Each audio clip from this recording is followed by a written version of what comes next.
Bienvenue pour cette 4e session de ce parcours vers les sociétés écologiques de demain.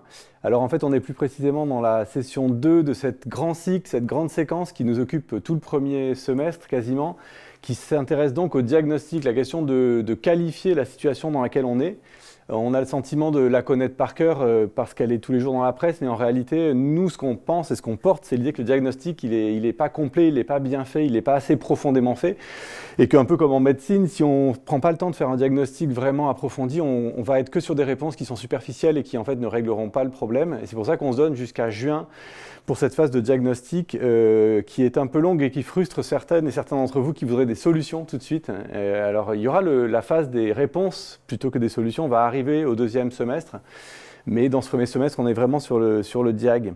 Donc la dernière session, vous vous en souvenez pour ceux qui étaient là et les autres qui viennent ponctuellement, bienvenue à vous. Mais il y a une partie des gens, une trentaine de personnes qui suivent le parcours de A à Z, du début à la fin. Donc la dernière session était consacrée, je crois qu'il doit rester une slide, Georgia, la suivante. La dernière session était consacrée à l'extinction qui donc forme un diagnostic écologique un peu différent et qui a d'autres conséquences que le diagnostic standard du changement climatique. L'extinction, la 6e extinction, c'est donc cette destruction de la vie sur Terre qu'on ne peut pas voir pour des tas de raisons qu'on avait expliquées la dernière fois, qu'on ne veut pas voir pour d'autres raisons qu'on avait racontées aussi, et sans laquelle pourtant on ne peut pas poser les bases d'un quelconque projet écologique, d'une quelconque réponse écologique sérieuse à la crise qu'on a créée. Et donc on avait passé beaucoup de temps sur cette histoire-là la dernière fois, mais il y a une chose qu'on n'avait pas vraiment posée comme question, c'était comment est-ce que ça a pu se produire, comment une société aussi savante, enfin qui a développé tant de sciences, tant de techniques, tant d'industries, tant de droit, de philosophie, comment cette société a pu en arriver à mettre en œuvre la 6e extinction. Il y a quand même quelque chose là qui heurte un peu le bon sens, on s'y est habitué, hein, on sait bien qu'on est là-dedans, mais c'est quand même pas hyper logique. Et donc, comment on a pu en arriver là, c'est le thème de la leçon d'aujourd'hui qui s'appelle donc, de la session, pardon, qui s'appelle donc Naissance de la modernité et mort de la nature. On a sous-titré Enjeux cosmologiques parce que ça tient à la représentation du monde, de la façon dont on se rapporte au monde. Et donc, Georgia, c'est la question que je vais te poser, puisque c'est toi aujourd'hui qui vas parler plus que moi. Comment est-ce que cette 6e extinction a pu arriver? Alors, ça a pris du temps. En fait, dans ces sessions, on parle d'aller vers les sociétés écologiques de demain, on parle d'une transition écologique, mais il y a ce monde d'extinction n'est pas arrivé tout seul, en fait. Elle est le résultat de 4 siècles de transition, justement, d'un monde qu'on verra qui était plutôt terrestre vers ce monde en pleine crise écologique. Donc la transition a déjà eu lieu, mais c'était une transition anti-écologique. Exact. Donc c'était une transition cosmologique, c'est-à-dire dans les visions du monde, technique, politique et économique à la fois. Et donc, pour mettre en place la 6e extinction, il a fallu une réforme sociale et culturelle profonde. Et on verra aussi la technoscience à travers la révolution scientifique joue un rôle important dans la naissance de ce monde. Et justement, sans les moyens, et on verra aussi en quelque sorte la philosophie de la technoscience, cette 6e extinction n'aurait pas lieu. Donc détruire la vie sur Terre, c'est toute une affaire. Je fais des slogans juste pour oui, marquer c'est toute une affaire, exactement. Et donc, avant la mort réelle, qui est la 6e extinction, il y a eu une mise à mort symbolique de la nature qui a eu lieu entre le 6e et le 18e siècle. Et donc aujourd'hui, on va se baser en grande partie sur un livre fondateur des humanités écologiques. Que je montre. Voilà, qui s'appelle La mort de la nature de Caroline Marchant. Et donc, les humanités écologiques, c'est un peu synonyme des pensées de l'écologie. On en reparlera à la fin. Et qui est un des livres de ta vie personnellement, Georgia? Qui est un des livres de ma vie personnellement, oui. J'ai fait le suivi éditorial de ce livre justement pendant le confinement du Covid en 2020. Et ça m'a beaucoup marqué, cette histoire. Et donc, aujourd'hui, on va justement rentrer dans les coulisses historiques de notre ère culturelle, qui est la modernité. Et donc la modernité, période historique qui a commencé au XVIe siècle et continue jusqu'à aujourd'hui. Et donc on va rentrer dans les coulisses historiques et culturelles de cette crise écologique. Et donc aujourd'hui, c'est une session qui sera plutôt dans la philosophie, dans l'histoire, et qui nous permet de comprendre ce monde qui est le nôtre, dans lequel on vit.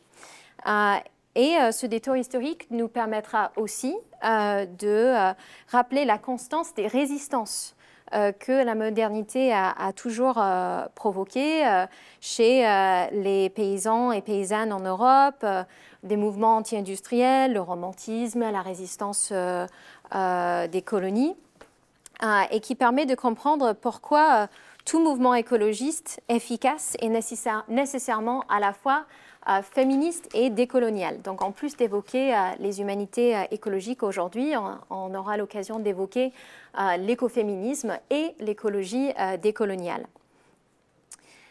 Et justement, voilà le titre de notre séance. Voilà, donc ce livre, La mort de la nature de Caroline Marchant, est un des livres fondateurs du mouvement écoféministe, en tout cas un livre très important là-dedans. Et je voulais commencer par parler de l'écoféminisme. Qu'est-ce que c'est? Pourquoi on part de là aujourd'hui? En fait, il y a une idée, une sorte d'intuition qui a émergé sur le terrain à partir des expériences militantes des femmes qui manifestaient pendant les années 70, soit dans des manifestations antinucléaires, soit contre, par exemple, la déforestation en Inde.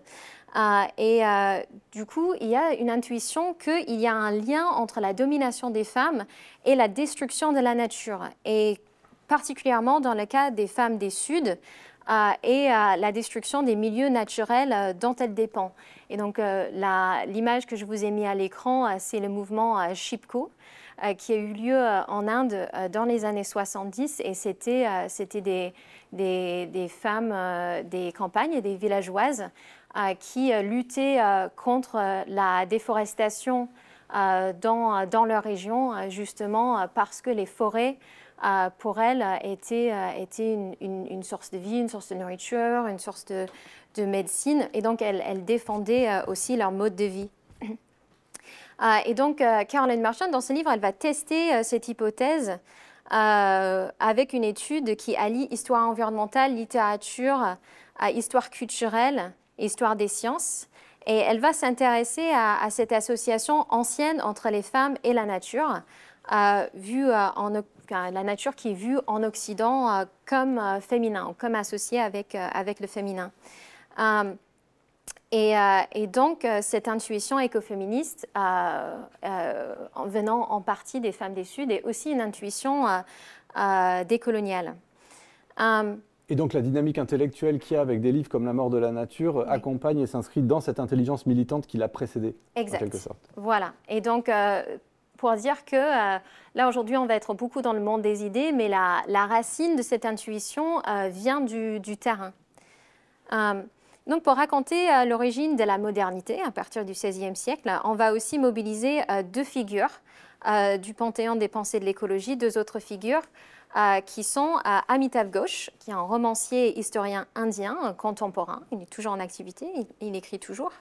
Et Val Plumwood, qui était une philosophe des sciences australienne.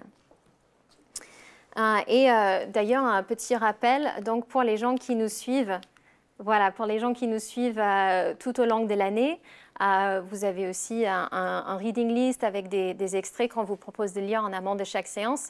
Et justement, aujourd'hui, vous avez lu un extrait de Marchant, de Plumwood, d'Amitav Ghosh et également de Deborah Bird-Rose qu'on mentionnera à nouveau à la fin sur les humanités écologiques. Donc, si on se lance. Ouais. Et donc, on va commencer. Donc là, Georgia a parlé de cette intuition initiale écoféministe qui a eu lieu dans la société même. Et vous vous rappelez de notre formule, l'écologie, c'est un siècle de lutte et de pensée. Il y a toujours ce truc où la pensée est reliée aux luttes. On n'est jamais dans un truc de savant pur, ni non plus dans des pures luttes sociales. On est vraiment à l'interface entre les deux. Et en fait, pour bien comprendre ce vers quoi on va aller, l'émergence de la modernité telle que Georgia va nous la raconter tout à l'heure, il faut comprendre que c'était différent avant. Et c'est compliqué de se rappeler quel était ce monde de cette civilisation féodale qu'on a rejeté derrière nous comme un truc nul et non avenu, qu'on ne connaît pas bien. On va beaucoup parler du Moyen-Âge aujourd'hui. Ouais, c'est ce monde qu'on n'étudie pas tellement à l'école, qu'on définit justement comme un monde obscur, dont on s'est libéré grâce aux Lumières, à la Renaissance et tout. On rejette tout ça comme si on avait honte d'une vieille histoire de famille comme ça, on se coupait de cette lignée. Et donc on a perdu l'idée même que le mot nature pouvait avoir un autre sens que celui qu'on lui donne aujourd'hui dans l'opposition nature-culture.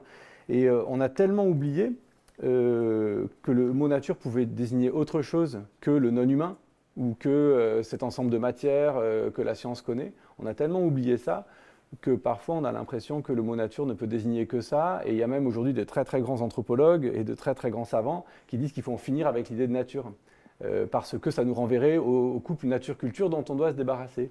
Mais en fait, historiquement, ce n'est pas tout à fait vrai. Historiquement, c'est entièrement faux. Le mot nature a désigné tout à fait autre chose avant qu'on invente la modernité. Le mot nature, il renvoyait à plein de trucs différents, mais ça pouvait être soit la création divine, et si on est dans la création divine, ben, du coup, on est à l'intérieur de cette nature-là qui est portée par quelque chose de divin. Il y avait cette idée que la nature était maternelle aussi, qu'on provenait d'elle. Il y avait un rapport à la terre-mère dans une perspective un peu plus paysanne, plus populaire. Et donc, le cœur de notre sujet aujourd'hui, c'est l'évolution de la vision de la nature en Occident, surtout. Oui, c'est pour ça qu'on part de là. Ouais. Et donc, et cette vision-là, même si tu as raison, on est axé aujourd'hui sur comment l'Occident est devenu l'Occident, néanmoins, cette vision de la nature comme vivante, pour le dire en un mot, c'est ça, la nature non pas comme un amas d'atomes de matière dont on serait séparé, mais comme quelque chose de vivant dont on fait partie, elle est relativement hégémonique dans les cultures du monde. Dans l'hindouisme, il y a depuis 3000 ans, on appelle les lois du monde, on appelle ça dharma. Dharma, c'est les lois du monde qui fonctionnent, qui sont des lois physiques et des lois morales en même temps. Donc cette idée que la nature, le sens du mot nature, le sens ce monde qu'on a perdu, ce sens englouti du mot nature, il faut qu'on commence par affirmer son existence, sinon on comprend pas d'où on vient. Et donc il y a cette idée que c'est pas du tout alors vous allez dire oui, voilà, en philosophe éperdument, oui, enfin en philosophe oui et non, parce que c'est l'arrière-plan de notre rapport au monde qui va orienter l'action. C'est-à-dire que dans un monde où la nature désigne quelque chose de vivant dont on provient, qui est une sorte de figure maternelle ou divine, je brasse un peu large exprès, mais parce que c'est une approche globale de la nature comme vivante. Dans ce monde-là, en fait, peut-être que je vais aller plutôt vers la suivante finalement. Ouais. Ah oui, ouais. Non. Sauf si tu veux en dire un mot. Non, mais c'est ça, c'est-à-dire que, comme Baptiste a dit, l'idée de la nature comme vivante, de la nature comme une force avec sa propre agentivité et dont l'humain fait partie, c'est quelque chose qui est plutôt hégémonique dans les cultures du monde. Et on verra que l'Europe sort de cette logique-là au fur et à mesure de l'installation de la modernité. Mais avant, les diverses cultures européennes étaient aussi dans ce cas. Il y avait une vision de la nature qui était féminine. Donc on le voit dans les représentations de l'époque de l'Antiquité jusqu'au Moyen-Âge, d'une nature qui est vue comme féminine. Et pas seulement maternelle, effectivement. Et surtout comme une terre-mère, une nature maternelle. Pas toujours bienveillante, mais en tout cas maternelle, nourricière et personnifiée en tant que femme. C'est une image culturelle qui est très très forte et qui avait aussi une force, Caroline Marchant le dit, restrictive. Donc si on... Oui. Ouais. Et Oui, donc voilà, c'est sur ce point-là que je voulais aller. Oui. Effectivement, c'est que tout ça n'est pas entièrement neutre sur le plan de l'action et de l'organisation concrète des sociétés. C'est que quand on a affaire à une nature qui est vivante, qui est identifiée à du féminin, qui a une puissance d'action, etc. On peut passer à la slide suivante du coup. Oui. Ah non, il manque Pline. Il manque Pline C'est pas grave, ouais, c'est pas grave. Oui, oui, on pourra vous lire la citation, ouais. Et donc, quand on est dans ce monde-là, ça limite le degré d'intervention qu'on peut avoir vis-à-vis de cette nature. Donc, il y a une citation qu'on croyait avoir mis et qu'on n'a pas mise, c'est pas très grave, qui vient de Pline l'Ancien et qui dit, à propos de l'action de faire des mines, de miner les sous-sols, il dit « Nous creusons obstinément toutes les veines de la terre et nous nous étonnons qu'elles s'entr'ouvrent parfois ou se mettent à trembler, comme si en vérité l'indignation de notre mère sacrée ne pouvait se manifester de cette façon. » Alors on voit bien que scientifiquement l'idée est un petit peu erronée, c'est l'idée que les tremblements de terre ou les volcans seraient liés à un fouillage excessif des entrailles de la Terre, mais ce qui est intéressant là-dedans, c'est de dire que attention, on ne peut pas non plus faire ce qu'on veut dans les sous-sols de la nature, parce qu'il y a quelque chose qui vit, il y a des conséquences, l'ordre naturel est un ordre moral. Et le fait de séparer l'ordre naturel et l'ordre moral, comme l'a fait la modernité, ça ouvre évidemment la liberté totale, moralement, éthiquement, à piller, miner, tout ce qu'on veut. Donc ce monde-là, où l'ordre physique et l'ordre moral étaient liés, constitue une force restrictive énorme dans les valeurs qu'une société se donne, mais même dans l'inconscient collectif de tout le monde. C'est-à-dire que les gens étaient mobilisés aussi pour qu'on ne fasse pas des choses comme ça. C'était vraiment une idée très forte et très active dans les sociétés pré-modernes, que ce soit en Occident ou partout dans le monde. On vient de là. Donc on voulait parler d'abord de ce monde englouti, ce monde qu'on a perdu. Oui, oui. Et justement, la nature, l'image de la nature comme une terre-mère avait une force restrictive moralement sur son exploitation, mais la nature était aussi vue comme une source d'ordre, comme la nature était ordonnée. Il y avait un ordre cosmique qui existait dans la nature. Et donc ça se voit aussi dans l'autoreprésentation des sociétés prémodernes en Europe. Donc là, vous avez une image qui s'appelle les classes d'hommes, qui date du début du XVIe siècle. Et c'est une image de ce que Caroline Merchant appelle la société organique. Et donc, c'est la métaphore dominante pour la société, c'est l'organisme, c'est la vie. Et donc là, sur cette image, on représente les différentes classes sociales sur des branches d'un arbre. Donc tout en bas, il y a les paysans. Ensuite, il y a les artisans, ensuite les nobles et en haut, l'empereur, le pape. Sauf que si vous regardez de près, tout en haut de l'arbre, il y a à nouveau les paysans. Et donc, c'est une représentation de cette civilisation féodale qui existait dans l'Europe médiévale. Et c'était une société où il y avait une société essentiellement rurale. C'était la société de l'essor des campagnes et où la relation entre la communauté paysanne et la terre est au centre de l'organisation sociale. L'organisation sociale qui est plus ou moins hiérarchique, car il y a une tension très souvent entre les communautés paysannes plus ou moins libres et la domination des seigneurs féodaux. Mais de toute façon, il y a une conscience qui est partagée par tout le monde que la terre est au centre de leur existence.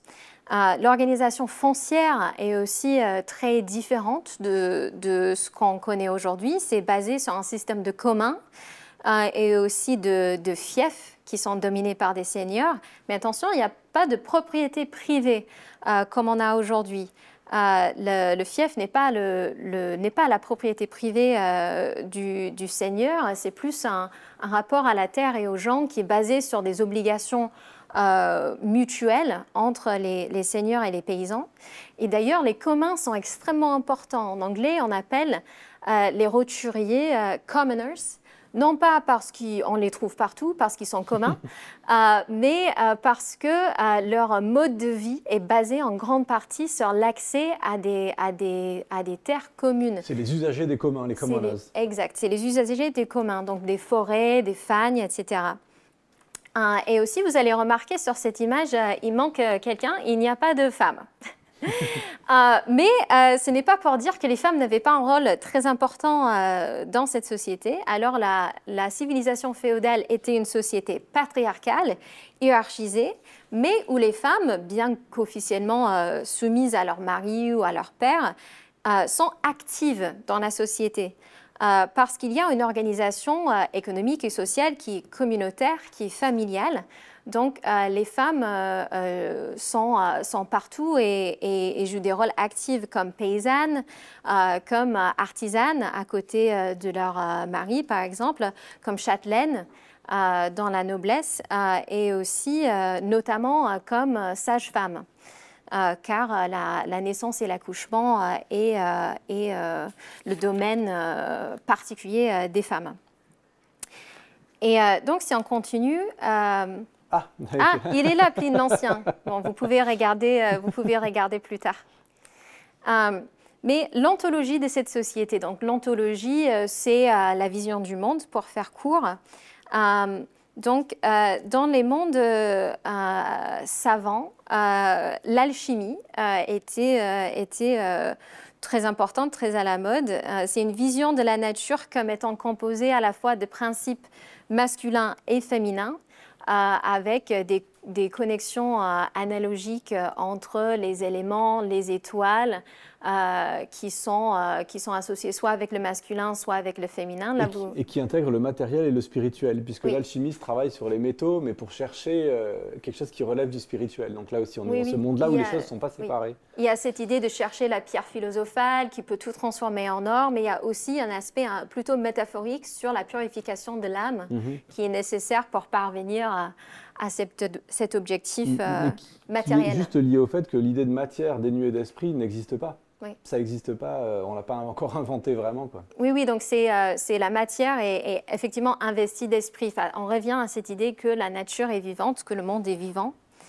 Donc il y a des alchimistes très influents comme Paracelse au début du XVIe siècle, etc. Dans les classes populaires, il y a ce que Caroline Merchant décrit comme une sorte d'animisme personnel. C'est une vision de la nature qui est, elle dit, anti-hiérarchique et imprégnée d'esprit. Donc, il y a peu de sources écrites contemporaines sur ces types de croyances, mais on a des traces aujourd'hui, par exemple dans le folklore local ou dans l'archéologie, sur les croyances qu'avaient des paysans sur les mondes autour d'eux, sur leur façon d'interagir avec ce monde de façon rituelle, par exemple. Oui. Et non, juste sur ce point-là, pour rappeler que le christianisme a mis 1000 ans à s'imposer en Europe. Et s'il a mis 1000 ans, c'est fascinant, c'est parce que c'était dur, ça s'imposait lentement, parce qu'il y avait ce que le christianisme appelait paganisme. Donc paganisme, ça veut dire la religion simplement des campagnes, des paysans, les croyances des campagnes. Et donc il y avait une rémanence de ces croyances-là, d'ailleurs qui existent même encore, on arrive encore à les trouver aujourd'hui dans les campagnes, vous imaginez. Donc ça veut dire qu'effectivement elles étaient quand même assez fortes, et qu'elles aussi, très différemment de l'alchimie, mais elles allaient quand même dans le sens d'une nature habitée, dotée de puissance, etc. Absolument. Et du coup, ces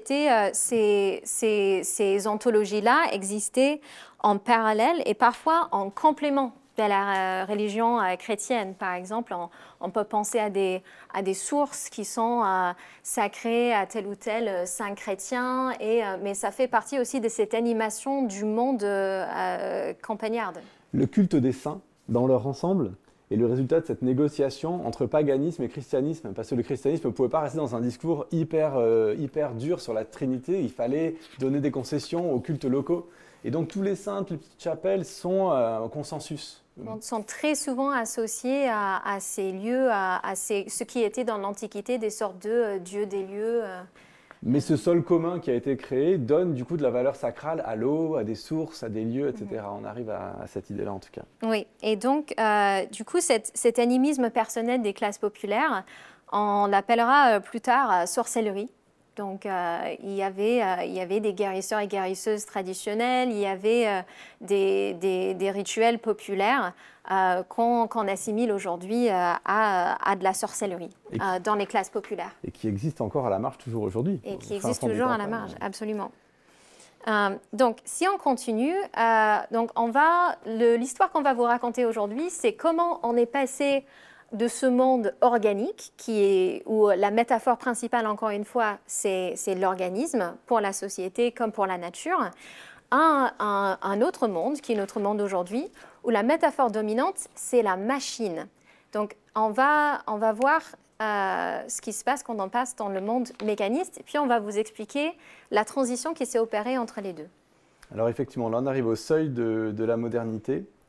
Et la notion clé, on parle souvent du matérialisme ou de la science et tout ça, mais la notion clé, c'est vraiment celle du mécanisme. C'est celle-là qui va révolutionner la philosophie naturelle, qui à l'époque existait. Il y avait une philosophie naturelle qui explorait la nature sous ses différentes formes et qui va faire émerger ce que nous, on entend tous aujourd'hui par la science moderne, c'est l'idée du mécanisme. Alors je pense qu'il faut aller peut-être vers la... Ouais, voilà. Le mécanisme, en fait, à la base, c'est une métaphore, une comparaison d'une partie de la nature, notamment le ciel, avec une machine, comme son nom l'indique. Les machines, c'est des trucs fabriqués par les humains. Donc on va comparer la nature avec un truc fabriqué par les humains. C'est quand même hyper intéressant de bien réfléchir à ça. Au lieu de comparer la nature à un animal, on va comparer la nature à une machine. Oui, ou de comparer la nature à une mer, puisqu'on provient d'elle. C'est plus naturel quand même de la comparer à quelque chose, une force dont on provient. Là, on va la comparer à quelque chose qu'on a fait nous-mêmes avec notre esprit. C'est quand même une drôle de comparaison, de dire, tiens, alors à l'époque, il faut voir, tout ça est relié à des mondes techniques très concrets. À l'époque, de fin fond des vallées suisses, l'hiver, il y avait des paysans suisses qui ne savaient pas quoi faire pendant des mois et des mois. Des petits artisans, etc. Oui. Et comme les gens avaient plusieurs métiers, ils ont développé une passion.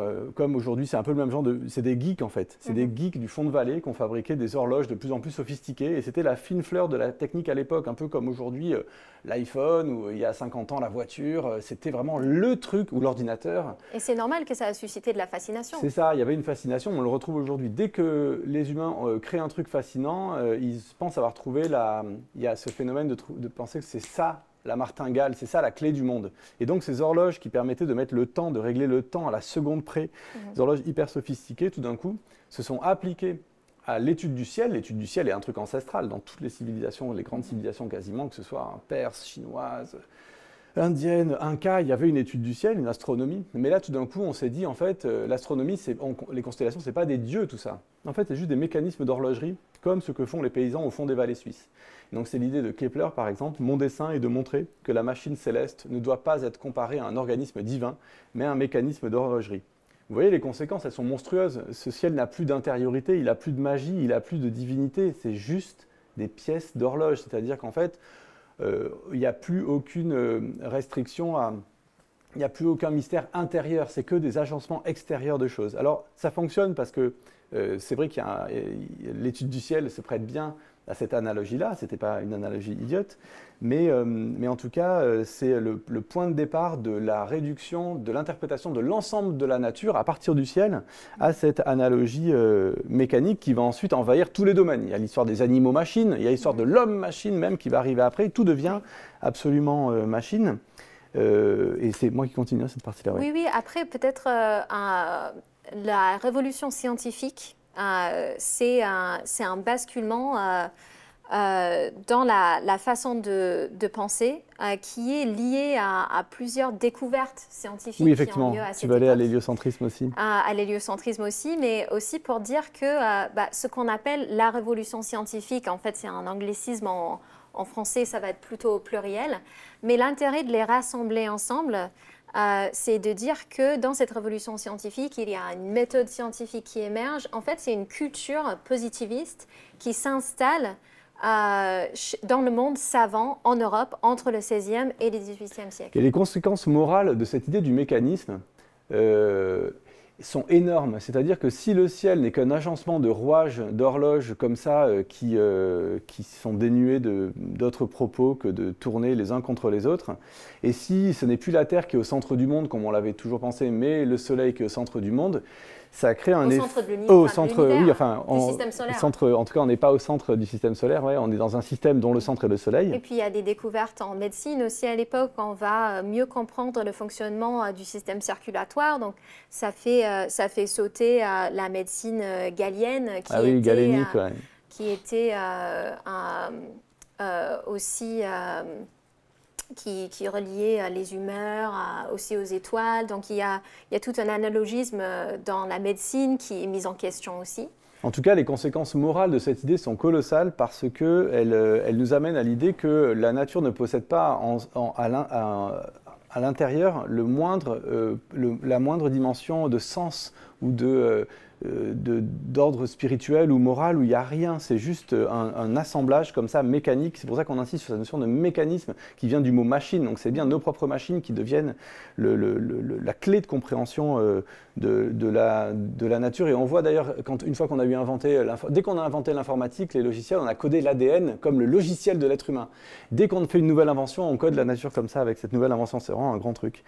Et donc, donc ça entraîne des perturbations cosmologiques. Alors pourquoi on dit cosmologique et pas juste vision du monde? Parce que cosmologique, c'est vraiment la relation entre notre propre être et l'être de l'univers autour de nous, qui vient bouger des choses très intimes. C'est ça la cosmologie, c'est comment on se situe éthiquement au sein d'un système. Et donc les perturbations cosmologiques que ça entraîne, c'est que d'abord, il n'y a plus vraiment de ciel qui soit d'ordre divin, qui soit un habitat des dieux, comme il avait toujours été conçu.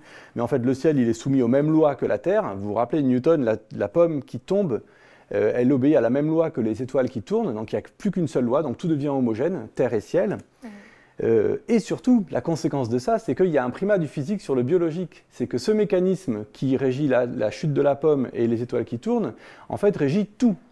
C'est-à-dire que la vie elle-même doit être pensée comme un phénomène mécanique. Donc non seulement on enlève la vie du ciel, mais en plus on enlève la vie de la vie.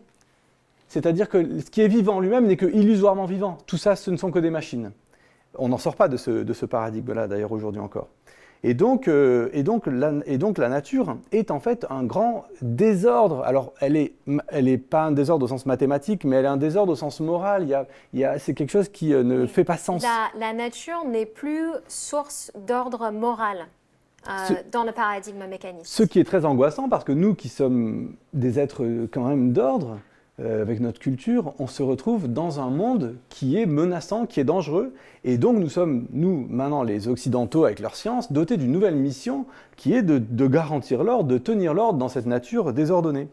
Et c'est la naissance de l'idée de gestion de la nature. Et c'est aussi la naissance de l'idée de mission. On a une mission un peu civilisatrice, culturalisante. Il faut que la culture, qui est un endroit d'ordre, tienne tête à cette nature qui a un truc de désordre, un truc dangereux, qui nous décentre, qui nous menace, où il n'y a pas vraiment de vie en fait en réalité.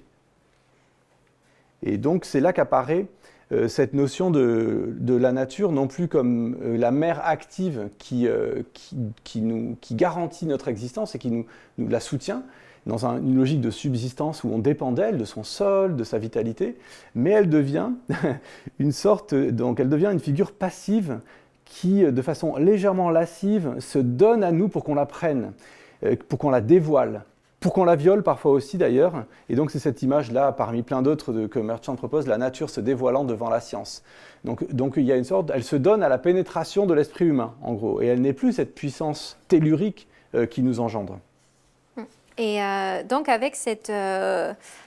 donc c'est intéressant parce qu'il y a un peu des tensions, c'est-à-dire que c'est une nature qui devient passive et une nature qu'il faut gérer parce qu'elle est désordonnée. Donc c'est aussi une époque, la révolution scientifique s'accompagne de nombreux changements sociaux et économiques. Donc là, sur l'image, vous avez le portrait d'un marchand flamand devant une grue. Et c'est une image intéressante parce qu'elle illustre l'alliance entre cette révolution scientifique, cette puissance technologique émergente et le capitalisme qui émerge aussi à l'époque. Donc, pourquoi ça arrive? Il y a plusieurs causes, c'est complexe, il faut faire venir quelqu'un qui est spécialisé dans le Moyen-Âge, mais en partie, il y a une explosion et puis un effondrement démographique à la fin du Moyen-Âge qui ébranle un peu le système traditionnel de gestion des terres. Et donc, il y a un nouveau système de propriété qui va émerger petit à petit, qui est la propriété privée. Et donc, il y a un nouveau protagoniste qui arrive. Donc, vous avez vu avec l'arbre, avec les classes d'hommes, le paysan était le protagoniste de cette société organique. Le protagoniste de cette société mécaniste est double. C'est à la fois l'homme de science, qui est parfois aussi un entrepreneur dont le but est de rationaliser ses affaires. Et donc, c'est la naissance aussi du rationalisme économique, de maximisation du rendement et donc du profit. C'est quelque chose qui nous semble très naturel aujourd'hui, normal. Évidemment, il faut rationaliser ses affaires, il faut maximiser ses profits, mais le fonctionnement des paysans et des artisans au Moyen-Âge était un peu différent. Totalement différent. Totalement différent, oui. Donc, il y avait une organisation corporatiste qui était anti-concurrence dans l'Europe médiévale. Qui interdisait les heures supplémentaires. Oui, voilà, et qui limitait les heures de travail. Le but était de produire des produits d'une très grande qualité et pas forcément d'avoir le but rationnel de maximiser le profit. D'ailleurs, le profit était mal vu dans la morale chrétienne aussi, d'avoir trop de profit. Et donc, le paysan médiéval, son but, c'est de nourrir en fait la société et non pas d'emmaganiser des sous en premier lieu. Et même dans les classes dominantes, chez le seigneur féodal, son pouvoir dépend de la terre. C'est une double domination et des hommes et de la terre qui sont indissociables dans la civilisation féodale. Et le pouvoir du seigneur dépend de la santé de ses terres.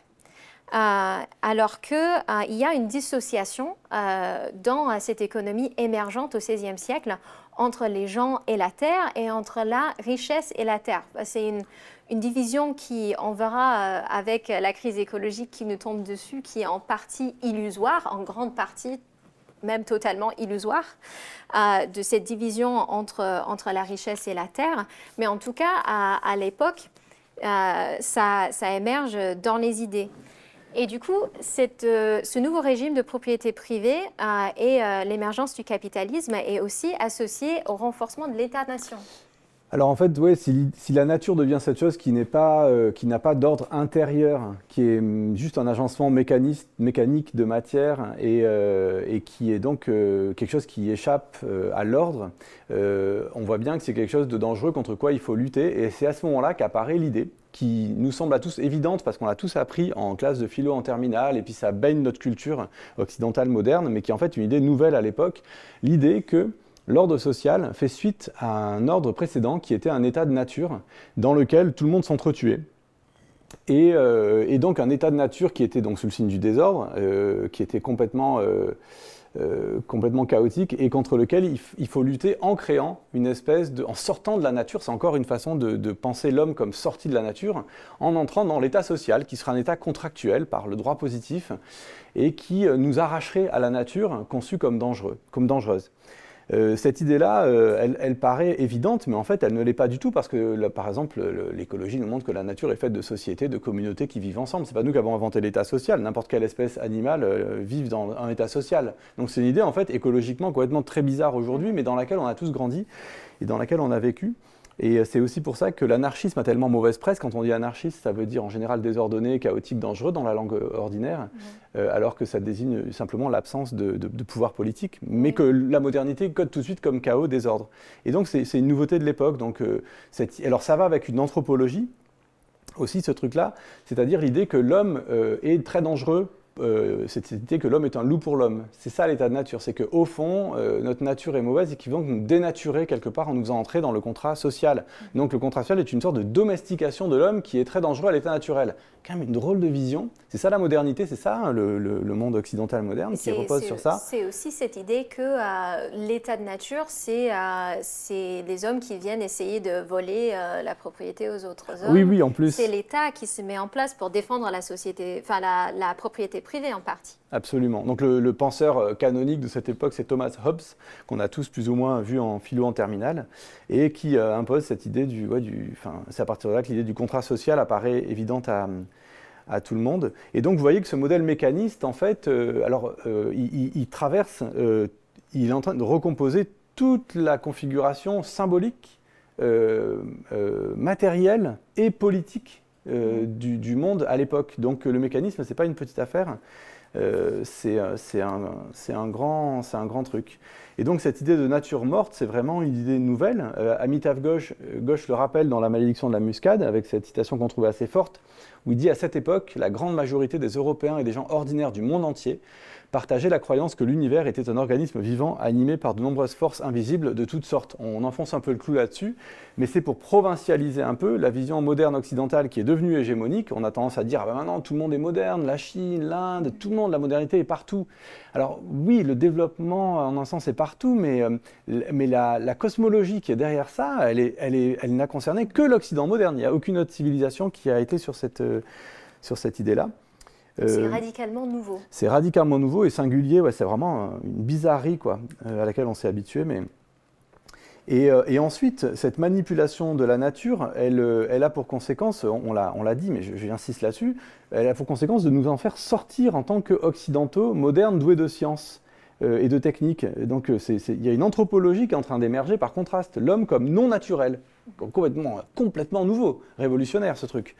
Donc c'est très bizarre. Et l'homme qui est non naturel, c'est pas n'importe quel homme. C'est pas le paysan justement avec ses croyances. C'est plutôt l'homme de science. C'est plutôt l'homme blanc. C'est pas la femme. La femme elle-même, elle est régie par la nature. Il faut lutter contre elle. On n'a pas encore reparlé de la femme, mais on y arrivera. Et donc ce dualisme homme-nature qui est en train d'émerger avec le mécanisme va se déployer dans tout un tas d'autres dualismes qu'il faut bien rappeler sont hiérarchisés. La culture est plus noble que la nature, de même que le sujet est plus noble que l'objet, de même que l'homme est plus noble que la femme, de même que le civilisé est plus noble que l'autochtone. Et ce n'est pas pour dire qu'il n'y avait pas une perception d'une sorte de différence des catégories entre nature et culture avant, mais la culture était insérée dans la nature et s'inspirait d'elle. Donc là, on partageait avec vous une citation de Plumwood qui raconte bien tout ça. Elle dit « Les dualismes rationalistes permettent… » Donc la raison s'est reconstituée sur ces dualismes-là. Celui qui ne partage pas ces dualismes est irrationnel. C'est ça la terreur un peu du nouveau régime moderne dans lequel on entre.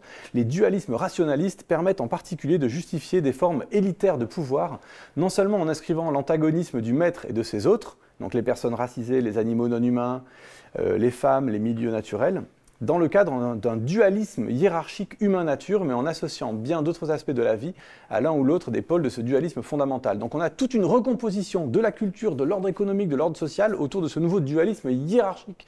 Il faut toujours le rappeler, c'est un dualisme hiérarchique. Oui, et on reviendra à cette domination des femmes qui est liée à cette nouvelle domination de la nature. Mais il faut rappeler aussi que c'est l'invention à ce moment de ce que nous on appelle des ressources naturelles. Donc on passe d'une nature vivante où la personnification de la nature agit comme un frein à son exploitation à une vision de la nature où il y a une injonction à l'exploiter. Il faut exploiter la nature. Et il est irrationnel de ne pas le faire. Et il est irrationnel de ne pas le faire. Et donc là, on a une citation de Günther Anders qui résume ça très bien. Il dit « Le monde est considéré comme une mine à exploiter ». Là, il parle de son époque, depuis les années 1950, après la Seconde Guerre mondiale. Nous ne sommes pas seulement tenus d'exploiter tout ce qui est exploitable, mais aussi de découvrir l'exploitabilité cachée en toute chose, et même dans l'homme. Ce dont on ne peut rien faire, il faut contester l'existence, parce que ce qui nous gêne, voilà, doit être anéanti. Et donc, il y a cette idée que l'objectification du monde, la nature morte qu'on exploite, cette objectification du monde est une racine idéologique de la crise écologique. C'est une idée qui traverse en fait la pensée écologique. C'est pour ça que je vous ai mis une citation de Günther Anders au lieu d'une citation de Val Plumwood. C'est pour dire que Merchant et Plumwood ne l'ont pas inventé. C'est une problématique qui infuse vraiment les pensées de l'écologie. Donc, comment on a vu la nature engloutie, non, je récapitule, on a vu ce monde englouti de la nature organique, d'une société organique. On a vu l'émergence d'une société mécaniste adossée à un cosmos mécaniste dans un monde où tout devient machinesque et ressources. Et donc maintenant, la question, c'est de savoir comment est-ce que ça s'est opéré concrètement. Comment est-ce qu'on est passé d'un monde à l'autre? Voilà, donc comment ça s'est opéré concrètement? C'est la question qu'on va se poser. Donc il y a une mise à mort en fait de ce monde organique qui a lieu en Europe entre le XVIe et le XVIIIe siècle. Ouais, l'idée générale, c'est que ça n'a pas été facile en réalité, de transformer une nature vivante en nature morte. Ça a pris du temps et puis c'était toute une transformation sociale aussi. Donc, une sacrée transition. Là, on rentre dans la transition anti-écologique donc de l'époque, 16e, 17e. Voilà, cette première transition. Donc comment ça a eu lieu? Et donc, on va commencer par parler de l'Europe et puis on va parler du reste du monde. On fait ça en partie aussi parce que l'Europe est un peu le ground zero de cette transition. Et le bad guy de cette histoire. Et ça commence par là, oui. Donc, en Europe, donc pour commencer, il y a le monde des paysans qui sera démonté par un mouvement qui s'appelle les enclosures. Donc, c'est la fermeture des communs, la privatisation de la propriété. On a parlé de l'émergence de la propriété privée. Ça ne s'est pas fait du jour au lendemain. Il y a eu tout un processus de privatisation, graduellement de transformer les paysans, les commoners. Donc, maintenant qu'il n'y a plus de communs, les commoners, les paysans, ils vont devenir des travailleurs journaliers qui sont des salariés sans terre. Et donc, la photo que vous avez là, c'est une illustration de ces enclosures qui arrivent. Donc, au lieu d'avoir des champs ouverts, partagés ou des forêts ouvertes, on va les fermer, on va mettre des barrières. Et il faut marquer visuellement la frontière parce qu'il n'y a pas de culture de la propriété privée, donc il faut vraiment le marquer matériellement. Il faut le marquer matériellement, oui. Et par ailleurs, donc, il y a aussi en parallèle une extermination des ontologies non scientifiques. Ouais. Non scientifiques, voilà. Donc, cet animisme personnel dont on a parlé tout à l'heure, qu'on pense aujourd'hui comme du folklore, qui était lié à ces pratiques populaires de magie, de sorcellerie. Donc, parce que c'est cette ontologie qui voit la nature comme vivante, il faut la chasser. Et donc, là, on arrive sur un point intéressant qui est la chasse aux sorcières. Donc, dans la culture populaire, on associe la chasse aux sorcières au Moyen-Âge. On pense que c'est quelque chose d'obscurantiste, parce que les gens y croyaient des choses bizarres à l'époque. Alors que si on regarde de près, en fait, on voit que la chasse aux sorcières est un phénomène moderne qui arrive surtout à partir du XVIe siècle. Donc là, sur l'image, vous avez une gravure qui date de 1510 par Hans Baldung Green, qui est un artiste du centre de l'Europe et qui fait partie d'une campagne de propagande anti-sorcière de l'époque. Donc vous voyez, c'est une gravure, ce n'est pas un tableau. Donc il y a la nouvelle technologie de l'imprimerie qui permet d'imprimer et de diffuser les idées de la révolution scientifique, mais aussi en parallèle, il y a une sorte d'hystérie collective qui est suscitée par des publications anti-sorcières à l'époque, comme celle-là. Et donc, c'est une mise à mort de cet animisme populaire. Donc, si on regarde, donc, moi, j'aime bien prendre des exemples concrets des penseurs de l'époque. Donc, ici, vous avez Francis Bacon, qui est le père fondateur de la méthode scientifique, en tout cas, un des pères fondateurs de la méthode scientifique. Qui va, en fait, ce qui est intéressant avec Francis Bacon, c'est que son mécène était Jacques Ier d'Angleterre, qui était un roi chasseur de sorcières. Donc, on est en pleine chasse aux sorcières en Angleterre au XVIe siècle. Et Francis Bacon est le procureur général du roi. Donc il y a une alliance entre la science et la politique sur la destruction des sorcières et de leur monde. Voilà. Et donc Francis Bacon s'inspire des procès pour sorcellerie pour théoriser sa méthode scientifique. Donc, il dit, de même qu'on ne peut guère apercevoir et saisir le naturel d'une personne qu'en la mettant en colère, elle ne se montre sous sa véritable forme que quand on lui met, pour ainsi dire, les menottes. Donc, on parle de la torture. De même aussi, la nature, irritée et tourmentée par des artifices, se manifeste clairement. Donc, il y a cette idée qu'il faut torturer la nature pour avoir ses secrets, comme il faut torturer une femme accusée de sorcellerie pour qu'elle confesse. Et donc ses crimes. la vérité ne se donne qu'à la violence de l'homme assez brutale pour comprendre qu'il faut la mettre en œuvre. Sans ça, on n'a pas accès à cette vérité-là, si on n'a pas cette violence-là.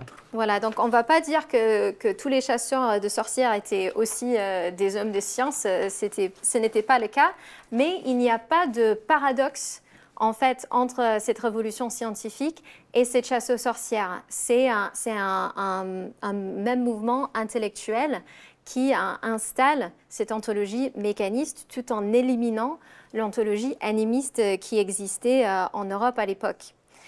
Et donc, pour rappel, la plupart des victimes de ces chasses aux sorcières étaient des femmes, mais il y avait aussi des hommes dans le mélange. Et on parle de milliers de personnes qui sont mises à mort. En parallèle, de cette chasse aux sorcières qui est misogyne, globalement, il y a aussi un mouvement antiféministe plus large. Donc là, vous avez un peu de propagande antiféministe qui date du XVIIe siècle en Angleterre, où on va reprocher aux femmes le fait de porter des chapeaux d'hommes ou de couper leurs cheveux courts. En fait, ce qui est en train de se passer globalement dans ces sociétés, c'est qu'avec cette nouvelle économie de travail salarié, la femme passe d'une personne active à une dépendante. Donc, elle devient une sorte de ressource psychologique pour son mari salarié, comme la terre est en train de devenir une ressource naturelle pour l'entrepreneur. Donc, il n'y a plus cette organisation communautaire ou familiale de l'artisanat ou de la paysannerie ou même chez les aristocrates dans la noblesse. La femme n'est plus une paysanne, elle est femme d'ouvrier, par exemple. Et aussi, c'est une époque où, pour les femmes élites, les lois d'héritage et de propriété vont devenir plus restrictives. Donc la femme, en Angleterre, à l'époque d'Élisabeth Ier, elle aura plus de droits à la propriété qu'une femme qui vit sous la reine Victoria, plusieurs siècles plus tard. Donc il y a une restriction du rôle des femmes dans la société. Il faut noter aussi que c'est l'époque avec l'émergence de la médecine moderne où les sages-femmes se verront exclues de cette médecine. Donc on aurait pu les intégrer aussi. Enfin, il y avait un peu des mouvements à l'époque qui visaient à former des sages-femmes dans les logiques émergentes scientifiques de l'époque, mais la tendance qui va dominer, c'est que les femmes seront écartées de la naissance et l'accouchement. Et donc ça illustre en partie ce lien entre la nature qui passe d'active à passive, et c'est aussi les femmes dans la société qui passent d'active à passive. Alors, ce changement de paradigme social a aussi des impacts en dehors de l'Europe. C'est ça que tu viens de raconter là. Oui, absolument. Donc, il y a plusieurs choses qui arrivent en même temps. Le début du projet colonial arrive en même temps que la chasse aux sorcières et que l'émergence de cette nouvelle révolution scientifique. Et donc la révolution scientifique, c'est aussi ce qu'on appelle les grands voyages d'exploration. Donc là, à l'écran, vous avez des navires de la VOC, on appelle comment en français? The Dutch East India Company. La Compagnie des Indes. La Compagnie des Indes néerlandaise. Et donc, cette exploration, ces grands voyages d'exploration sont aussi des entreprises marchandes. Donc, c'est-à-dire que le VOC ou le East India Company anglaise, ces entrepreneurs vont investir dans ces voyages Et ces compagnies illustrent aussi une alliance entre l'État-nation et cet entrepreneuriat émergent. Et donc, il y a ces grands voyages marchands qui partent dans le but d'amasser de la richesse, de chercher des ressources aux quatre coins du monde. Donc, c'est à la fois des voyages scientifiques, entrepreneuriales et étatiques qui cherchent à étendre la domination commerciale et étatique européenne. Et donc, c'est le début de ce qu'on appelle le projet colonial, donc, que vous connaissez. Tu voulais ajouter quelque chose? Non, c'est parce que l'histoire d'enclosure et des collants, c'est oui, ça c'est très intéressant. Donc, je vous ai montré tout à l'heure une image des enclosures. Et donc, je vous ai dit que les paysans se voient transformés en salariés sans terre. Donc, il n'y a plus assez de terre, il n'y a plus assez de travail salarié dans cette Europe du début de la modernité. Et donc, qu'est-ce qu'on va faire avec tous ces gens sans terre? Eh bien, ils vont devenir des colons. Et c'est notamment le cas des Scots-Irish, donc des Écossais et des Irlandais qui se voient perdre leur terre pendant les enclosures dans la Grande-Bretagne et qui vont devenir les premiers colons, enfin parmi les premiers colons qui sont envoyés en Amérique du Nord. Donc concrètement, on leur attribue une terre dans un autre continent, à charge à eux d'en sécuriser la propriété sur place.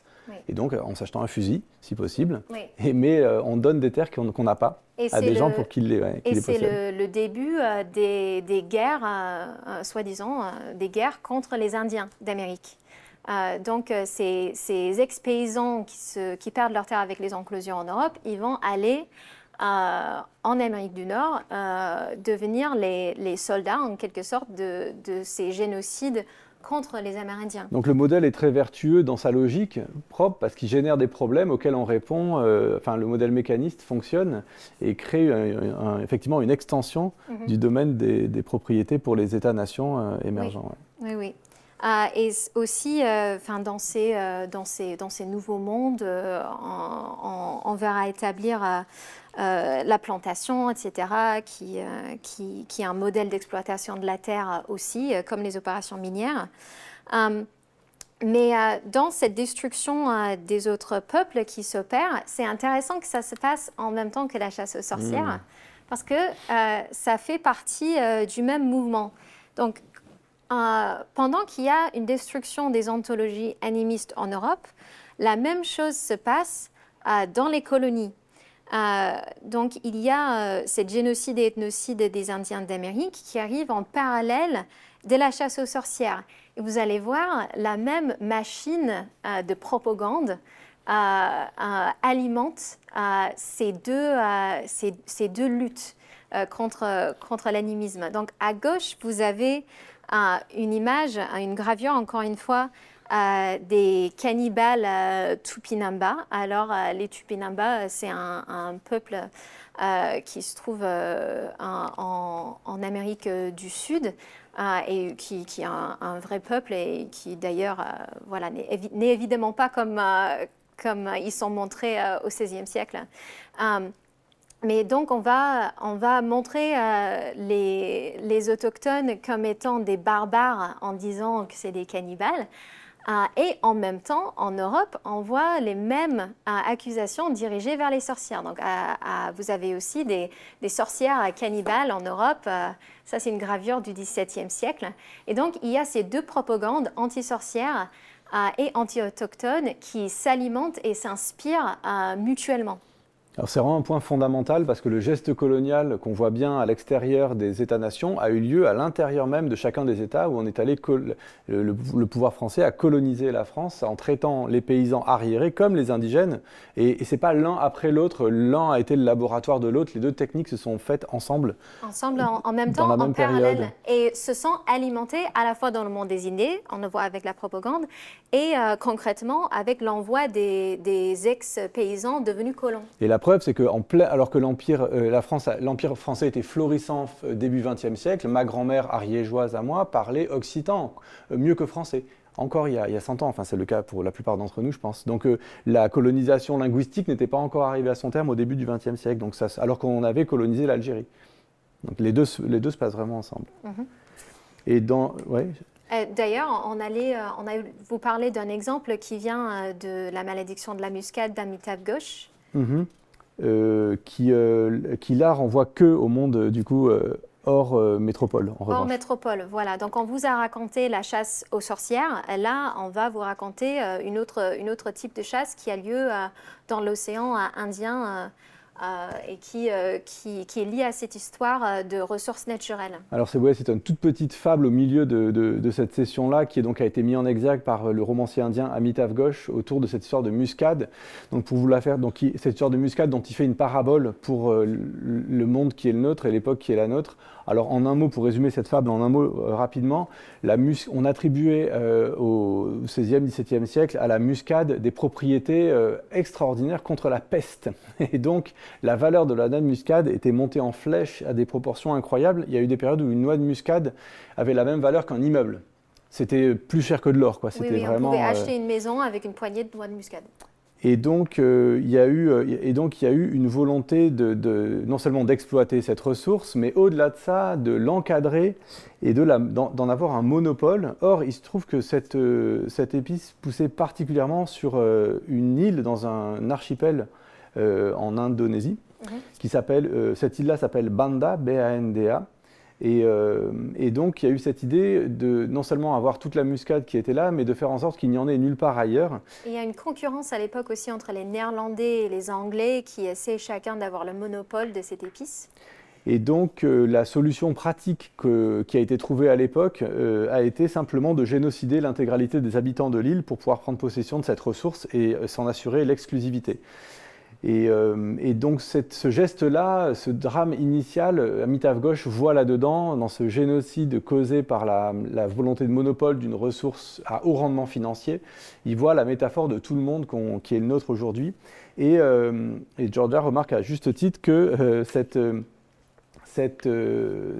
logique-là s'accompagne pas d'un sentiment de commettre un crime, elle s'accompagne du sentiment simplement que le progrès avance. Il y a une sorte de naturalisation de ces guerres d'extermination, dans une sorte de fatalisme qu'on pourrait appeler une sorte de darwinisme social avant l'heure, où finalement c'est l'ordre du monde, c'est dans ce sens-là que les choses vont, et ceux qui n'ont pas encore compris que la nature était un mécanisme à exploiter sont des arriérés qui malheureusement n'ont d'autre destin que soit devenir des occidentaux en se convertissant à cette nouvelle religion, soit de disparaître en réalité. Il n'y a pas vraiment de sentimentalisme particulier. Et c'était dans la citation de Gunther Anders aussi, qui disait que ce qu'on ne peut pas exploiter, on doit éliminer. Et alors, il y a une citation de Bacon que tu as mise, je crois, juste après, qui est très symptomatique de ça. Et on est dans ce monde, c'est le monde qu'on habite, c'est le nôtre, ce n'est pas un monde révolu. Donc Bacon dit... Bacon qui est aussi, on rappelle, un des fondateurs de la méthode scientifique. Absolument, qu'on a vu tout à l'heure. Et donc dans un livre qui porte le titre étonnant, qui s'appelle « Un avertissement à propos de la guerre sainte », il dit « Car de même que certaines personnes sont mises hors la loi et proscrites par les lois civiles de certains pays, certaines nations sont aussi mises hors la loi et proscrites par la loi de la nature et des nations, ou par le commandement direct de Dieu. La notion de rogue state, état voyou, contemporaine, est exactement dans la lignée de ça. La politique donc impériale américaine récente était tout à fait fidèle à cette idée de Bacon. Dans ces conditions, il était à la fois légal et pieux pour toute nation. À l'époque, on ne parle pas de guerre contre la terreur, on parle d'une guerre sainte, vraiment. C'est un mot qui est courant dans le vocabulaire. Il était à la fois légal et pieux pour toute nation, civile et policée, de les faire disparaître de la surface de la Terre. Donc on voit la violence de ce propos et en même temps à quel point il est là aujourd'hui dans l'ordre du monde aussi, à quel point il se relie à tout ce cosmos mécaniste qui est mis en œuvre à cette époque. Oui, et justement, cette malédiction de la muscade dont parle Amitav Ghosh, c'est la transformation de quelque chose comme la muscade en ressource. Donc, dans les îles Banda, c'était associé à tout un univers culturel et écologique de lien entre les gens et la terre. La malédiction, c'est que quand on le transforme en ressource naturelle, on enlève les liens entre cette muscade vivante devenue objet et la terre et les gens, communautés. Ouais. Les communautés. Peut-être qu'on passe sur la terraformation. Oui. Donc, évidemment, ce mouvement a suscité des résistances et aussi, il faut le rappeler, le monde organique n'est pas tout à fait disparu. Donc, pardon, juste pour te redonner ton élan, donc le passage de ce monde organique à un monde mécanique qui a pris des siècles à être mis en œuvre, s'est heurté à d'énormes résistances. Non seulement c'était un travail colossal d'arriver à cette 6e extinction qui est la nôtre aujourd'hui, mais en plus les gens n'étaient pas d'accord, plein de gens n'étaient pas d'accord. Et on a gommé beaucoup ces résistances-là en disant qu'on n'arrête pas le progrès, que c'est l'ordre des choses, que les gens veulent des voitures et des supermarchés. Mais enfin, là il faut vraiment répondre à cette idée-là. Pendant 4 siècles, il y a eu des résistances à cette destruction du monde, à cette mécanisation de la nature. Et donc maintenant, on va vers des gens, on va vers, donc, en documentant ces résistances quelque part, on va voir quels sont les proto-écologistes, des gens qui, comme les écologistes aujourd'hui, disent non, on ne veut pas de ce monde-là, il est mauvais, il est dangereux, il est néfaste. Et il y en a eu. Oui, il y en a eu beaucoup. Et d'ailleurs, c'est surprenant qu'on n'apprend pas ça à l'école. Ou c'est pas surprenant. Enfin, c'est pas surprenant. Mais en tout cas, quand on prend la mesure de ces événements, c'est surprenant qu'on ne les apprend pas à l'école. Enfin, le discours en général, c'est que, bon, à la fin du Moyen-Âge, il y a la lumière qui arrive et que c'est la fin de l'obscurantisme et globalement, c'est le progrès et tout le monde est content. Alors que non, tout le monde n'était pas content. Donc là, vous avez une image d'une révolte paysanne qui a eu lieu en Allemagne, qui s'appelle la guerre des paysans allemands, où il y a eu entre 100 000 et 300 000 paysans qui ont perdu la vie. Et justement, c'était pour résister contre l'imposition d'une certaine modèle, une hausse des impôts, une réduction d'accès aux communs. C'est une guerre civile à ce niveau de chiffres. C'est une guerre civile des paysans contre les élites. Et il y a eu plusieurs révoltes paysannes tout au long de cette période, entre le 16e et le 18e, en général qui prônaient des communautés paysannes égalitaires. Et c'était des révoltes, comme vous voyez, le plus souvent armées. Alors, il y a un mouvement hippie de la contre-culture qui s'appelle les Diggers, qui a repris le nom d'un de ces mouvements de l'époque-là, et donc qui a eu l'intelligence de voir la transition, enfin, pas la transition, la continuité qu'il y avait entre ces résistances-là. Oui, oui, justement. Et aussi, alors, est-ce que j'ai mis... pas encore. Alors, ces résistances, en Europe, ont pris la forme de ces révoltes paysannes. Mais il y a aussi, évidemment, les résistances à la colonialisation. Donc, à la colonisation, excusez-moi. Et la résistance à ces guerres d'extermination qui sont bien documentées par des historiens comme Roxanne Dunbar-Ortiz, pour la résistance des Amérindiens aux États-Unis. Alors oui, juste là pour développer ce point-là en une seconde, là aussi il s'agit de revoir nos récits qui sont fallacieux, c'est-à-dire qu'on raconte en général l'histoire des États-Unis comme l'histoire d'une conquête progressive, mais on ne la raconte jamais comme la résistance d'un peuple. Or, les Amérindiens sont toujours présents aux États-Unis, ça fait 4 siècles qu'ils résistent, ils ne sont pas dans un état florissant au niveau souveraineté territoriale et culturelle, mais ils sont là, et donc cette histoire des 4 siècles de résistance des Amérindiens à la présence américaine a été racontée, états-unienne, a été racontée par Roxanne Dunbar-Ortiz dans ce livre qui s'appelle Contre-histoire des États-Unis, qu'on a publié et qui est central dans notre catalogue, parce que là aussi, il remet, c'est pas tellement des contre-histoires, en fait, ça remet les récits à l'endroit, ça raconte les résistances. Et on pourrait raconter des histoires similaires sur tous les continents, en Afrique, en Asie également. Et il faut aussi dire que dans le monde des idées, il y a des résistances et des hésitations dans les sciences et la philosophie. Même chez Sir Isaac Newton, chez Leibniz, il y a Anne Conway, par exemple, qui fait partie d'une école vitaliste à l'université de Cambridge et qui est détaillée dans Merchant. On n'aura pas le temps de rentrer dedans aujourd'hui, mais il y en a plein aussi des scientifiques et des philosophes qui ont des hésitations vitalistes. Goethe, Reclus. Alors plus que des hésitations, ils développent des théories vitalistes qui sont anti-mécanistes et qui d'ailleurs animent tout le mouvement romantique de la fin du XVIIIe jusqu'au milieu du XIXe.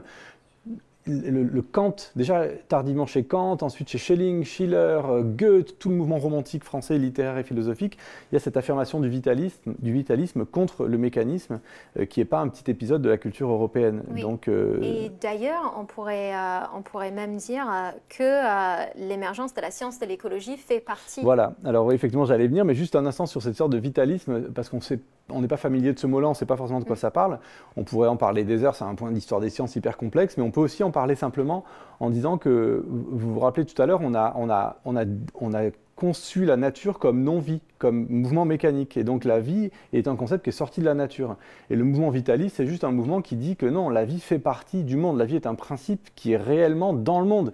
Les explications physico-chimiques ne peuvent pas réduire ne suffisent pas à comprendre le phénomène de la vie. Il y a quelque chose de l'ordre de la vie qui n'est pas réductible. Et cette idée-là, qui revient dans le vitalisme, elle a très mauvaise presse en sciences ou en philosophie. Si aujourd'hui vous êtes à l'université, professeur de sciences ou de philosophie, et que vous revendiquez le vitalisme, vous allez avoir des problèmes assez rapidement. Et en général, on va vous accuser d'être nazi assez vite. Il y a un glissement entre le vitalisme et dans la guerre qui est faite à cette idée-là. C'est une façon d'annuler la chose, mais on va dire « Ah, mais t'es vitaliste, t'es nazi ». Et ce qui est bizarre, parce que si on revient à la citation de Günther Anders, là je l'ai arrêté Absolument, avant, ouais. Mais il vient à dire que cette transformation du monde en objet à exploiter est directement liée à la Shoah. Donc ces résistances vitalistes de Goethe, de Victor Hugo et de l'époque qui étaient marginales, sont toujours marginales aujourd'hui, j'insiste là-dessus. Et aujourd'hui, chasse aux sorcières, elle continue de façon plus discrète, plus larvée. Mais par exemple, aujourd'hui, il y a un front rationaliste qui continue de vouloir vraiment brûler, mettre au pilori, alors qu'il est mort, ce monsieur, des gens qui se déclarent savants et spirituels ou voyants ou chamans. Alors c'est un drôle de gars, hein, on ne se rallie pas spécialement à ses idées, mais quelqu'un comme Rudolf Steiner, aujourd'hui, fait l'objet d'une haine féroce, exactement comme c'est la même haine que celle qui faisait brûler les sorciers. C'est un spécialiste de Goethe qui a inventé l'anthroposophie. Et alors, du côté du front rationaliste, la guerre bat son plein, on est toujours dans ce monde-là.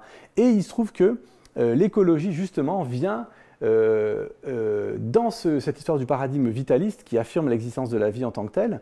L'écologie revient comme une résurgence de ce courant-là, mais un peu plus forte. C'est ce que dit bien Caroline Merchant dans cette citation importante et simple, qui est « L'écologie en tant que philosophie de la nature trouve racine dans l'organicisme, l'idée selon laquelle le cosmos est une entité organique qui grandit et se développe depuis l'intérieur au sein d'une unité structurelle et fonctionnelle intégrée ». Donc ce mouvement de l'écologie, dont on avait parlé dans l'introduction lors de la session 2, un siècle de lutte et de pensée, son noyau théorique, c'est dans la lignée de l'héritage organiciste qui avait été repris par le vitalisme à l'époque romantique, mais sous des nouvelles bases, qui vient remettre ça sur la table dans un lien avec des enjeux techniques, sociaux, contemporains, donc aussi dans une richesse. Ce n'est pas juste un mouvement comme ça théorique ou cosmologique, au sens étroit. Et donc, à partir de là, les conséquences de ce changement, si l'écologie en tant que science nouvelle de la nature vient remettre sur la table une nouvelle conception de la nature comme vivante, douée de principes, elle vient bouger tout un tas de choses dans l'ordre sociopolitique qui est le nôtre. Et c'est une idée qu'a repris Amitav Ghosh, toujours dans le même livre, La malédiction de la muscade, en appelant à des politiques vitalistes. Alors l'expression peut paraître bizarre, qu'est-ce que ça veut dire une politique vitaliste? Ça veut dire simplement une politique qui s'adosse non pas à l'idée d'un cosmos matériel, comme c'est le cas de toutes les politiques aujourd'hui du monde moderne, même au-delà de l'Occident maintenant, mais une politique qui repose sur l'idée que nous sommes, nous, les humains, les habitants d'un monde animé. Alors la citation est un petit peu longue, mais elle vaut la peine selon nous qu'on la partage avec vous.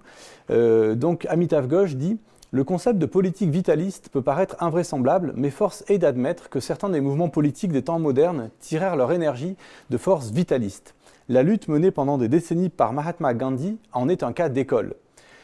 De même, les traditions de résistance afro-américaines faisaient appel à des ressources complètement différentes de celles de la modernité officielle. L'élan vitaliste est plus intense encore dans les mouvements de résistance amérindiens qui, depuis longtemps, reposent sur une vaste parenté, une vaste parenté autre qu'humain. Ouais, une traduction une à la parenté fin. avec les autres. Avec les autres, ouais, c'est ça.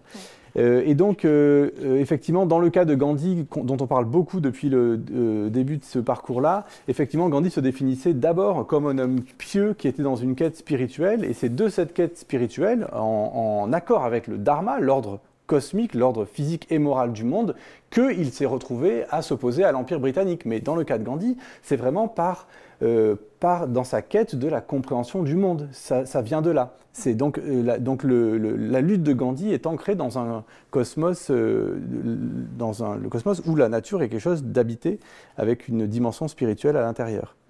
Oui, et qui fait partie donc de ce que gauche appelle ses résistances vitalistes. On vous a beaucoup parlé d'histoire, on vous a beaucoup parlé de philosophie, d'histoire environnementale aussi. En fait, aujourd'hui, ce qu'on a fait, c'était des humanités écologiques. Donc, on a étudié les soubassements historiques, philosophiques, ontologiques, cosmologiques de cette société en guerre contre la nature. Mais on s'est aussi intéressé aux liens avec les autres dominations, le sexisme et le racisme, le colonialisme. Et d'ailleurs, c'est aussi cette idée qui est au cœur de notre pensée tout le semestre que pour aller vers les sociétés écologiques de demain, qu'une transition écologique efficace et aussi féministe et décoloniale, parce que ces différentes dominations sont liées entre elles. On l'a vu aujourd'hui historiquement, culturellement et matériellement. Mais les humanités écologiques cherchent aussi à renouveler les sciences. Donc on a peut-être pas montré la science moderne sous son plus beau jour aujourd'hui, mais un des projets des humanités écologiques ou des humanités environnementales, on dit aussi, c'est de construire des sciences au-delà de ces dualismes hiérarchisés qui mettent l'homme au-dessus de la nature. Oui, juste pour appuyer ce point-là hyper important, vous avez vu qu'on a mené une critique très forte de ce qui s'est construit comme rationalisme, mais ça ne veut pas dire qu'on est anti-rationaliste. Enfin si, on est anti-rationaliste, mais on n'est pas contre la raison et l'usage de la raison. C'est pour ça qu'il faut recomposer l'usage de la raison. J'appuie simplement ce que tu viens de dire. C'est pour ça que Plumwood parle de la crise écologique de la raison. Et donc, il faut recomposer l'usage de la raison pour sortir d'un accaparement de la raison par le rationalisme indexé à cette idée de l'opposition hiérarchique nature-culture. Et donc, je te laisse développer comment doit se recomposer la raison écologique. On doit se recomposer à la raison écologique. Donc, une des propositions des humanités écologiques, la proposition principale, c'est de le faire en reconnaissant les interconnexions entre les humains et le monde vivant. Et en prenant au sérieux les savoirs autochtones et millénaires. Donc là, je vais me permettre de vous lire une citation de Deborah Bordrose qui vient de son texte fondateur Vers des humanités écologiques. Elle dit « Les humanités écologiques travaillent en profondeur les grandes binarités de la pensée occidentale qui entravent notre compréhension et notre action. » C'est cette idée aussi que ces dualismes hiérarchisés nous empêchent de voir le monde comme il est. La connectivité incorporée exige des colons qu'ils reconnaissent leur connexion, leur lien avec les peuples autochtones et avec la nature, qui reconnaissent que nous sommes co-participants et participantes à des réciprocités terrestres qui nous font être, devenir et mourir. Et encore une fois, sur cette idée que pour sortir de la crise écologique, il faut aussi mener une écologie profondément décoloniale. Un autre point fondamental à retenir, quel est l'intérêt d'étudier cette première grande transition vers les sociétés industrielles et mécanistes? Donc, cette étude nous aide à comprendre comment en sortir. Donc pour sortir de notre crise écologique actuelle, il faut comprendre comment cette société s'est mise en place. Donc l'idée n'est pas de revenir au passé. On accuse souvent les écologistes de vouloir revenir à la bougie. On n'est pas là pour ça aujourd'hui, à vous faire un cours en visio pour revenir à la bougie. Encore que la bougie est un sous-produit de l'industrie, mais c'est une autre histoire. Ah, c'est vrai. Après, ça se raconte très bien, ça. Voilà, on fera une conférence gesticulée. L'idée n'est pas de revenir au passé, justement, mais plutôt de s'en inspirer. Et aussi de s'inspirer des résistances à cette société mécaniste et de s'inspirer des alternatives que les résistants et résistantes ont proposées et continuent de proposer aujourd'hui. Voilà, et donc à partir de là, on va maintenant voir la semaine prochaine, enfin le mois prochain, pardon, comment est-ce que ce front moderniste n'est pas derrière nous, ce front moderniste qui a détruit les sorcières et qui a terraformé le monde. C'est pas quelque chose qui est passé, qu'on pourrait regarder simplement comme un fait historique. Ce front moderniste, il bat son plein, et il bat son plein notamment avec l'idée de développement. Et donc il y a en écologie une grande tradition depuis maintenant une quarantaine d'années de critique, de questionnement du développement qu'on va voir lors de la prochaine session qui s'appelle donc la critique écologique du développement. Et qui vont résonner d'autant mieux qu'on a fait ce recul historique avec voilà, ces 4 siècles passés pendant lesquels s'est mis en œuvre le monde qui est notre aujourd'hui. Voilà, merci, on a beaucoup débordé, pardon, mais c'est une leçon assez dense, une session assez dense. Maintenant, on a l'écoute pour les 2-3 questions qu'on pourra apprendre. Oui, il reste quelques minutes pour les questions. Ah, et n'oubliez pas, si vous avez des questions, de les mettre dans l'onglet questions. Oui, on aurait dû le dire au début. Oui, c'est vrai. Alors, pour les questions, il y a une question de Naïg, désolée si je prononce mal, à propos des chasses aux sorcières et de la torture. Est-ce qu'il est possible de situer les objectifs explicites de cette mise à mort ? Qui sont les forces qui sont à l'origine de ces mises à mort systématiques qui arrivent en même temps ? Et sont-elles organisées de manière explicite ? Alors, est-ce qu'on n'écouterait pas peut-être 2-3 questions pour voir ensuite dedans, je ne sais pas. Et après, Clara, tu as peut-être la réponse à cette première question, toi. Alors ensuite, il y a une question de Tiffaine qui dit qu'elle ressent parfois dans les interprétations, les lectures que vous avez présentées, une forme de critique, comme s'il y avait une sorte de... une forme machiavélique, froide et décidée qui planifie la destruction progressive de la nature. Et donc elle demande si vous avez un parti pris sur ce point et est-ce que votre angle critique, qui est un peu peut-être manichéen, aurait pour objectif de contrebalancer d'autres formes caricaturales de pensée qui nous ont beaucoup influencés. Est-ce que ce serait une manière de renverser l'équilibre des pensées partagées ? Ok, ouais, c'est une bonne question, je vois à peu près. La question, c'est un peu, oui, est-ce qu'il y a une conspiration Alors, les sorcières, moi, tu saurais y répondre un petit peu, toi ? Je peux. Peut-être qu'on peut commencer par la deuxième en étant rapide. Oui. Nous, effectivement, on est dans une logique de contre-pied. C'est une contre-histoire qu'on raconte pour sortir du récit dominant qui est que c'est l'ordre des choses, qu'il n'y a pas d'autre solution finalement qu'une sorte... On est comme si on était pris dans une piste de bobsleigh où on avance et le progrès avance, la science avance et c'est comme ça. Nous, effectivement, on raconte une autre histoire. Et ce qu'on dit, c'est que la crise écologique n'est pas quelque chose qui est arrivé fortuitement comme un accident, mais qu'elle correspond exactement à un projet théorique qui avait été formulé par des savants au XVIe siècle. La coïncidence est quand même extrêmement troublante. C'est fou qu'on ait réussi à mettre en œuvre une domination totale qui, à l'époque, était vraiment n'existait matériellement pas.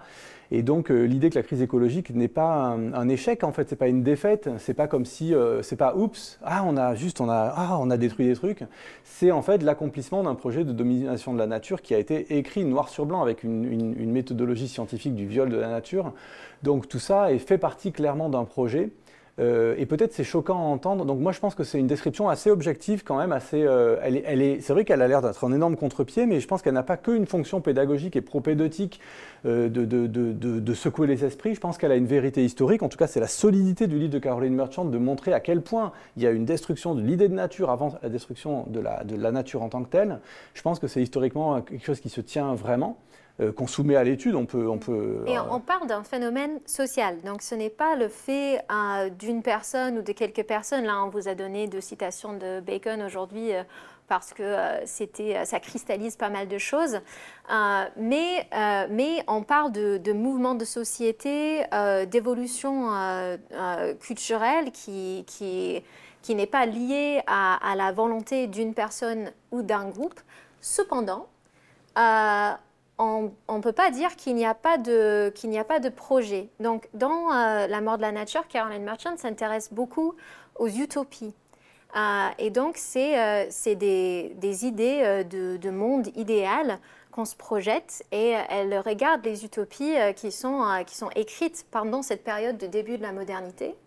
Et parmi ces utopies, il y a le livre de Francis Bacon qui s'appelle La Nouvelle Atlantide, et c'est le texte où on dit qu'il a inventé la notion d'institut de recherche. Mais il n'y a pas que ça. Si vous vous intéressez à ce texte, en tout cas, lisez l'analyse de Merchant.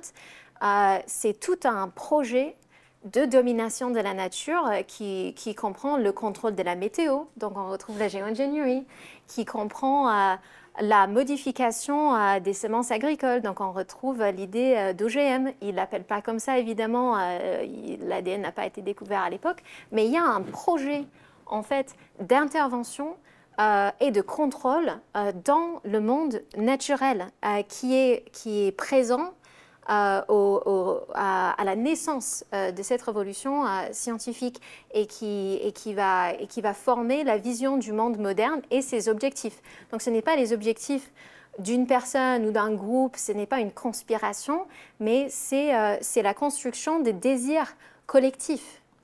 Et donc, je comprends que ça puisse paraître choquant, une telle description. Qu'est-ce que ça dit d'une société? Une société dont le projet est froidement la destruction, la maîtrise de la nature. Ça peut poser question. On pourrait même se dire qu'il y a une dimension psychopathologique là-dedans, ou que c'est un projet d'une société qui est folle, qui est mentalement malade.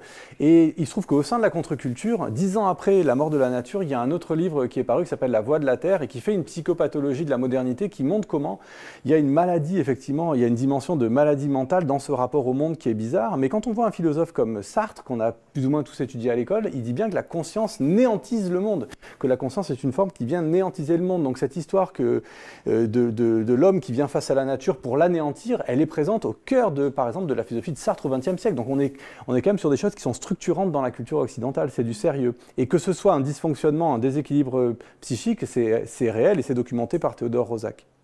Et sur les sorcières? Sur les sorcières, alors c'est un peu la même chose, c'est un phénomène social. Tu veux dire diffus, un peu épars? C'est diffus, oui. Bon, je vous ai parlé de l'imprimerie. Et donc, l'imprimerie rend possible la diffusion de ces idées anti-sorcellerie qui sont profondément ancrées aussi dans les mondes savants.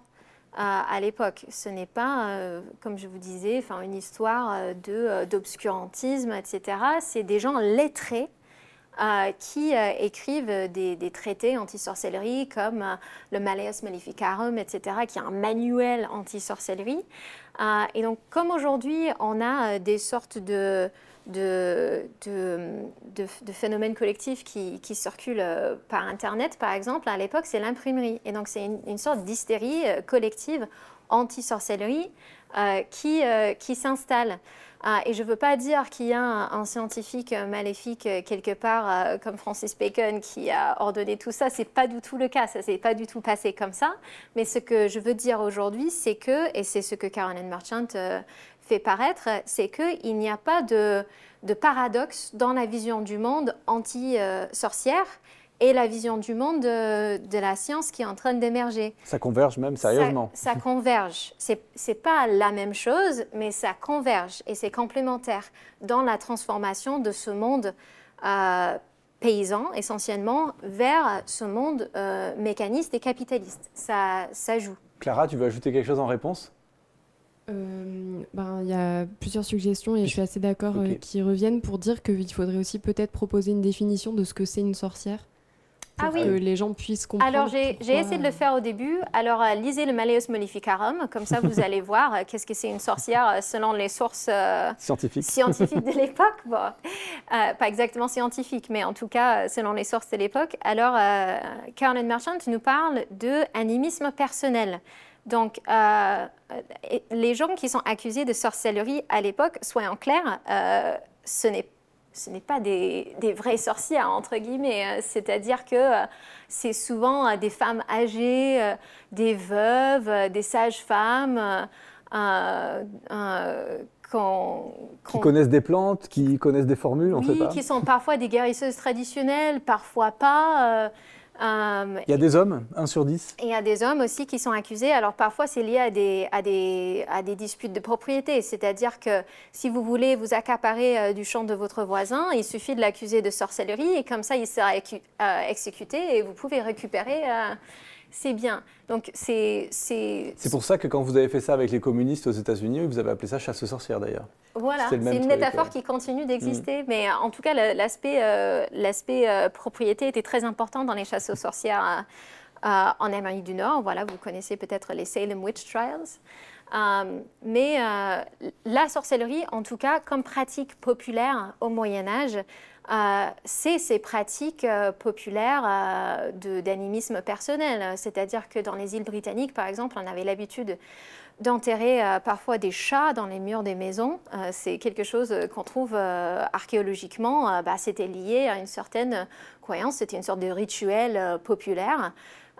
Et il y avait plein de rituels populaires comme ça. Il y avait aussi, sans doute, on a des traces dès l'Antiquité effectivement, surtout des femmes de classe populaire qui vont faire des cérémonies pour jeter des maléfices et des choses comme ça, mais c'était quelque chose qui était relativement ordinaire, comme l'astrologie est ordinaire aujourd'hui. On peut dire que c'est quelqu'un qui est quand on est dans une croyance qui n'est pas régie par l'Église et qui n'est pas régie par la science, assez vite on va être suspect de sorcellerie en réalité. Oui, même si la chasse aux sorcières, c'est aussi l'Inquisition, on n'en a pas parlé, mais les hérétiques chrétiens, c'est vous aussi, c'est des phénomènes assez complexes. Mais voilà, pour répondre à votre question... Une dernière question, je crois, puisqu'il est 30. Oui, voilà. Alors, il y avait une question de Jean-Jacques qui demande comment la mécanisation de la nature s'articule-t-elle alors avec la pensée chrétienne dominante en Occident, qui s'appuie sur l'omniprésence d'un Dieu qui ne serait ni mécanique, ni nature, donc. Alors, là, c'est une question effectivement subtile. On va renvoyer à une formidable référence d'un historien médiéviste qui s'appelle Sylvain Piron, P-I-R-O-N. Son livre s'appelle L'occupation du monde. Il retrace comment, depuis l'an 1000 à l'an 2000, s'est mis en œuvre une occupation hégémonique du monde, comme ça.